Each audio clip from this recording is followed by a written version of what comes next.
I guess Yep. so. All right, I have a smoker. You have queens. What do we need for tools? I can grab tools. Okay. You grab queens. I'll grab queens. You grab queens. I'll Okay, grab queens. here we go. And we're off.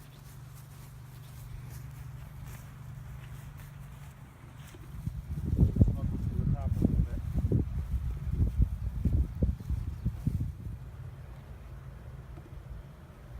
So. That's empty.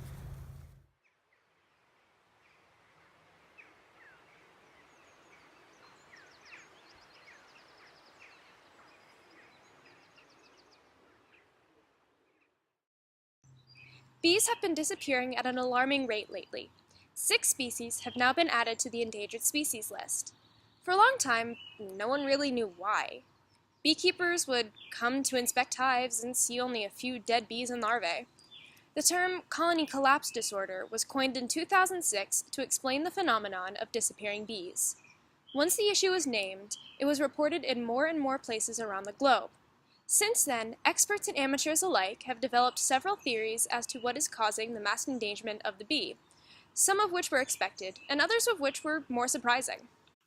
One perpetrator is the varroa mite. In an infected hive, the female mites crawl into a bee larva's cell just before it is capped, where it lays its eggs. The mite's young will latch onto the growing larvae and feed off of its blood, stunting the growth of the bee. When the bee emerges, it may be missing legs or have shriveled wings, and therefore die young. The mites then go on to lay eggs in the cells of other larvae. If left unchecked, the mites can kill a hive, as they are difficult to notice until the infestation is beyond easy control. The most commonly blamed cause is pesticides. Bees are not the actual targets of the chemicals, but they can still be affected by them. As they fly to different plants covered with the chemicals, the residue builds up on their legs, and they track it into the hive, where it becomes ingrained within the wax, poisoning the undeveloped larvae and eggs with much higher doses. The pesticides in the hive can't be detected by a hive inspection, and the pesticides become a silent killer. Few people realize that bees are prone to diseases as well. Foul brood, chalk brood, stone brood, and several types of viral infections spread quickly and can kill a hive easily, as they mainly target the brood, the future of the hive. Some of the bacteria, especially American foul brood, can remain viable in beekeeping equipment for 40 years, making the spread of the diseases extremely easy, not only from larva to larva, but hive to hive as well, with no truly effective way to combat the spores. CCD is not completely the environment's fault, nor the fault of farmers that use pesticides. The industrial community surrounding honeybees does carry some blame for trucking beehives around the United States with very little time for rest. Major migratory beekeepers may take their hives from California to North and South Dakota, to Michigan or Wisconsin, to Texas, to Florida and Maine in the span of a year, leaving bees stressed from the long journeys.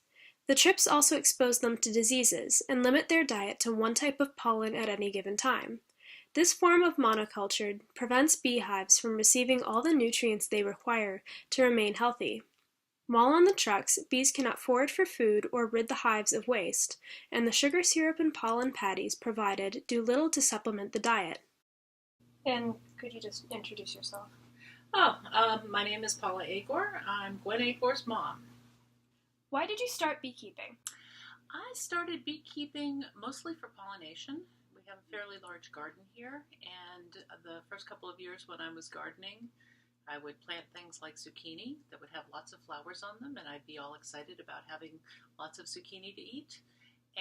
But we would only get like 2 or 3 zucchinis over the entire summer. So at some point I came into my husband and said, Brian, we need pollinators. And that's how I started getting interested in being a beekeeper. How many hives have you lost to CCD? Only one hive that we know of that was for CCD specifically. We've lost other hives over the years for other reasons. That was actually this last year was when we lost a hive to CCD, and it was went out there in March and opened up the hive to see what was going on, and there was still some now dead larvae in there, and a few dead bees at the bottom of the hive, but everything else was basically abandoned. So we're not quite sure what happened, just the bees all took off and left. What effect does CCD have on beekeepers, both professional and amateur? Well, it's mostly an economic issue. It costs about, to get a beehive started, it costs somewhere between $100 and $130 typically per hive. And so, you're out that money when you've lost a hive. There's also the, when you just start multiplying that out. For professionally, for those people who are commercial beekeepers, who are doing it for pollination, they have fewer bees that are available to pollinate with. So they're not able to do as much business as they would otherwise. And those beekeepers who do it for honey, if you don't have a hive, you don't have honey. So it's just that simple. The pollination, it has sort of an ongoing effect, because if you have fewer bees who are doing pollinating, then you have fewer crops.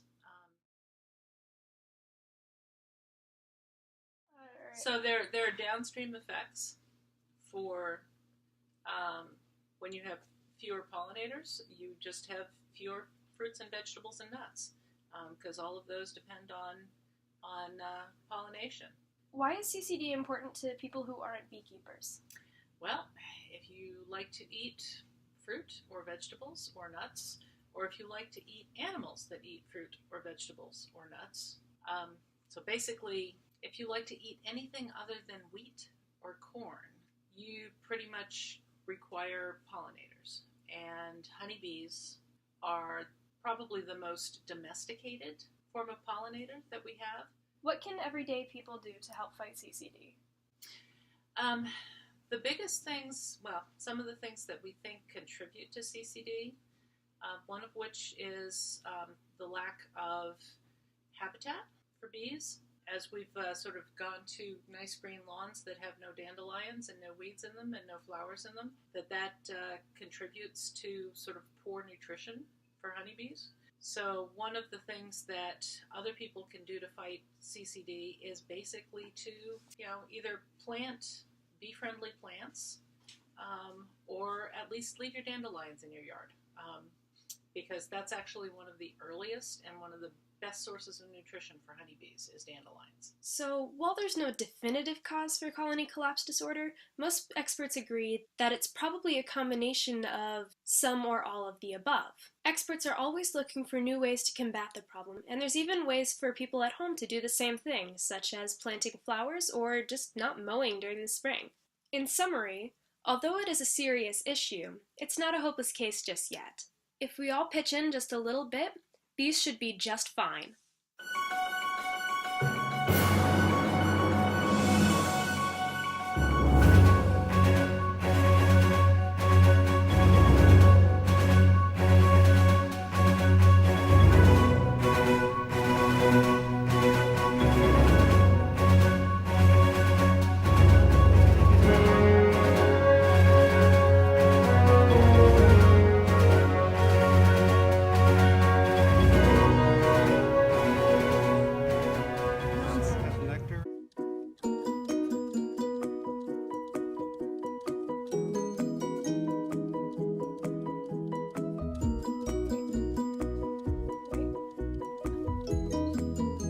Issue.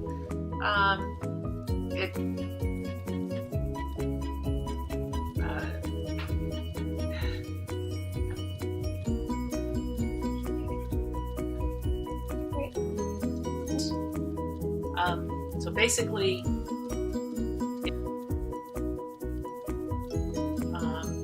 our form of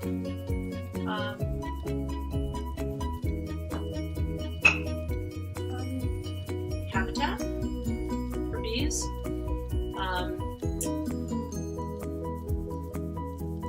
Yay.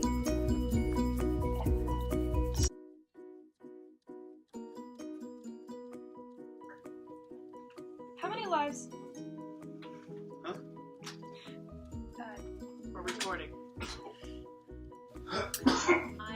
That we know of that was Of CCD. That was actually this last year, was when we lost a hive to CCD, and it was who are commercial beekeepers who are doing it for pollination, so they're not able to do as much business as they. It's just that simple. The pollination, it has sort of a and for.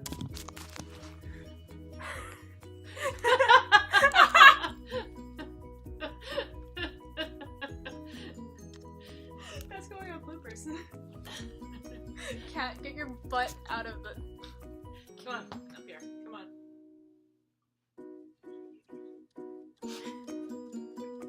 Sit. Shut up. Well, we're not really quite sure what causes it. There's a couple of likely culprits.